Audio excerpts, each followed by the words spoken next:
I'm here. Thank you so much for watching today's episode. It's me here. And as many of you know, I've done several videos now where I've highlighted sort of the main differences between narrative nonfiction or true crime storytelling and straight documentary filmmaking. You can watch those videos if you want to learn more about my philosophy on this sort of thing. But today I wanted to do something a little different.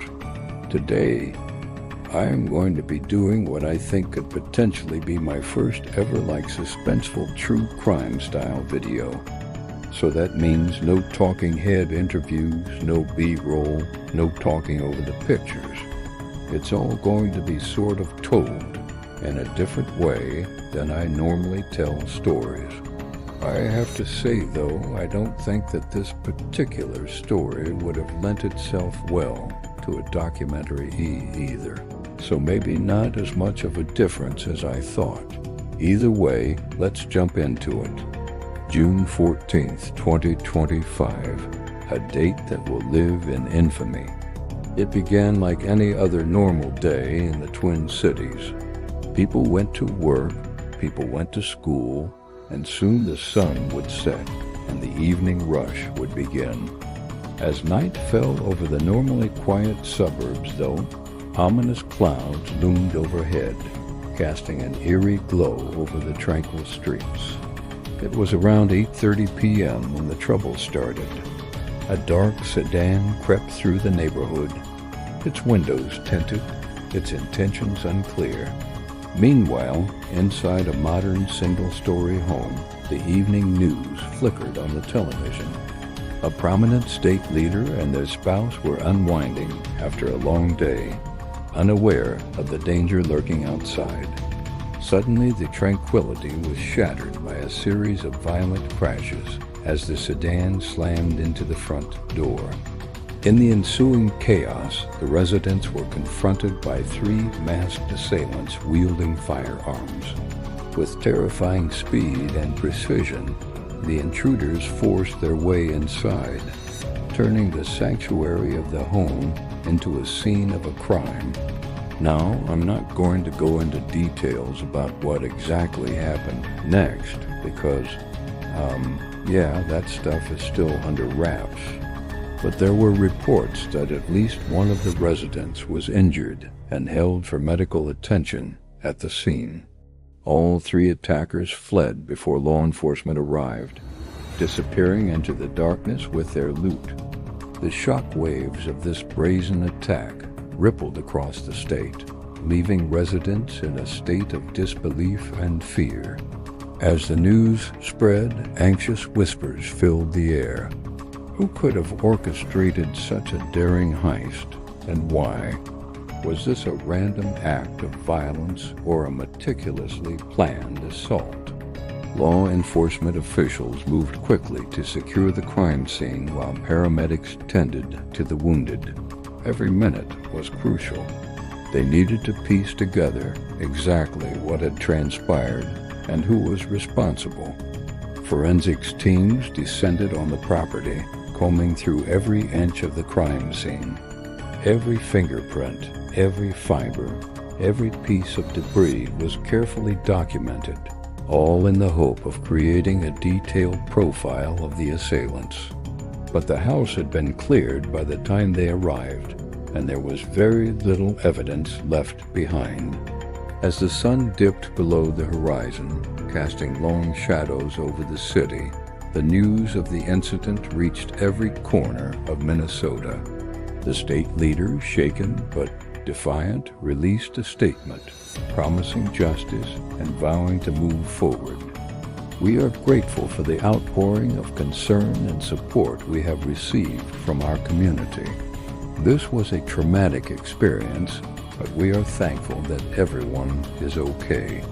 We will not allow this to deter us from continuing to serve the public. But behind the resolute words, anxiety and uncertainty lingered. Who had orchestrated this attack? What was their motive? These questions echoed through the halls of power, unsettling colleagues and friends alike. But this was only the beginning. In the coming hours, another incident would unfold, deepening the mystery and raising new questions. Around 11:30 p.m., nearly 3 hours after the initial attack, another official found themselves in the grip of a terrifying ordeal. The location, a modest home in Champlin, Minnesota, roughly 20 minutes north of Brooklyn Park. The scene, eerily similar to the earlier incident. A car had crashed into the garage door. When the resident went to investigate, they were confronted by 3 masked individuals armed with firearms. Once inside the house, they held the residents at gunpoint and proceeded to ransack the premises, stealing valuables and fleeing before police arrival. This second incident sent shockwaves throughout the state. 2 prominent figures targeted in separate late-night incidents. The state leaders were rushed to safety as the news broke. Their colleagues and friends were left reeling, grappling with the gravity of these events. Theories began to swirl online. Was this a case of mistaken identity? Were the attacks linked, or were they the work of a copycat? Fear hung heavy in the air, making even the most mundane sounds seem sinister. Each creak of the house, each rustle of leaves outside seemed to amplify the growing sense of unease. With each passing moment, the stakes escalated. If these attacks were linked, then who was behind it and what was their ultimate goal? Was this a carefully orchestrated plot or a series of unfortunate coincidences? Law enforcement officials faced mounting pressure to find answers. They worked tirelessly, chasing leads and combing through evidence, hoping to catch a break. But as the hours ticked by, the trail grew colder. As dawn broke, casting a pale light over the city, the full scale of the ordeal became clear. Not only were 2 prominent figures targeted, but their homes violated, their sense of security shattered. The state leaders emerged from their homes, their faces etched with weariness and determination. They were greeted by a phalanx of reporters, their questions echoing the sentiment of a worried public. But the state leaders remained resolute, their voices betraying neither fear nor weakness. In the face of adversity, the community rallied together. Friends, neighbors, and colleagues united, offering support and solidarity. One thing was certain, this was an attack on more than just individuals. It was an assault on the very fabric of the community.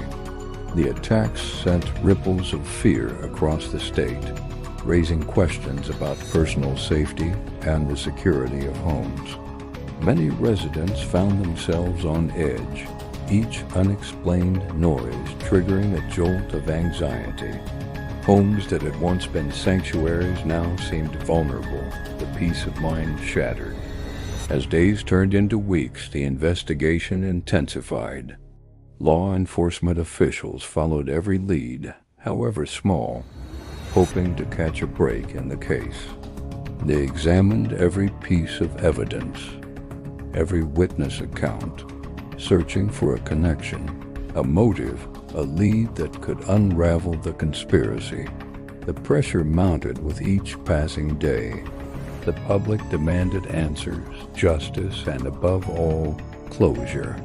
With each new revelation, the mystery deepened, leading them down convoluted paths and red herrings.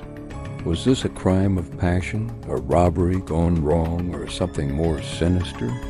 Amidst the chaos and confusion, rumors took root, spreading like wildfire through the grapevine. Whispers turned to shouts. Speculation became the norm. Some believed that the attacks were linked, part of a larger, more sinister plot. Others argued vehemently that they were isolated incidents, mere coincidences in a world that often seemed too chaotic. The truth lay hidden, shrouded in a labyrinth of deceit and deception. Only those with sharp eyes and sharper minds could hope to navigate its twists and turns. Law enforcement officials, aware of the growing public anxiety, worked tirelessly to keep the community informed. They organized town hall meetings, issued public statements, all in an effort to maintain order and calm amidst the brewing panic. The question on everyone's lips: what was the motive? The attack seemed senseless, the victims chosen at random, but nothing, it seemed, could be further from the truth. One detective in particular, driven by an unwavering commitment to justice, refused to give up. Day and night, they scoured through the evidence, looking for that one piece that could unlock the puzzle. As they delved deeper into the case, they uncovered a web of secrets, lies, and hidden motives, each layer leading them closer to the truth. The clock was ticking and the stakes were high. Could they piece together the fragmented clues before it was too late? Could they bring the perpetrators to justice before the shadow of fear consumed the community? Or would this mystery remain unsolved, leaving the community forever haunted by what-ifs? Only time would tell. Please stay tuned for more information as this case continues to develop. Thanks for watching. Catch you on the next one.